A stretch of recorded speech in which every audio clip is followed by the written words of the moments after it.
नागपूर विद्यापीठाचे कुलगुरू डॉक्टर संजय दुधे यांचा कार्यकाळ संपला आहे। नियमानुसार माजी कुलगुरू प्राध्यापक सुभाष चौधरी यांच्या निधनानंतर कुलगुरूंना कार्यमुक्त करण्यात आलं आहे।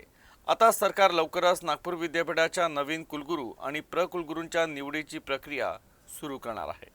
माजी कुलगुरू डॉक्टर सुभाष चौधरी यांच्या निधनानंतर नागपूर विद्यापीठाची परिस्थिती झपाट्याने बदलत आहे।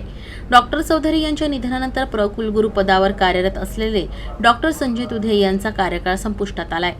विद्यापीठाच्या नियमानुसार कुलगुरूंची नियुक्ती होईपर्यंत कुलगुरूंची नियुक्ती असते, मात्र जेव्हा कुलगुरूंचा कार्यकाळ संपतो तेव्हा कुलगुरूंचा कार्यकाळही संपतो।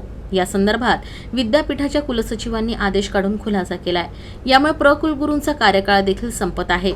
आता नव्या कुलगुरूंसोबतच विद्यापीठाला नवे कुलगुरूही मिळणार आहेत। नवीन कायद्यात करण्यात आलेल्या तरतुदींमुळे चारही विद्याशाखांच्या प्राचार्यांना दिलासा मिळालाय। पुढील शैक्षणिक सत्र मार्च-एप्रिल 2024-25 अखेरपर्यंत राहणार आहे।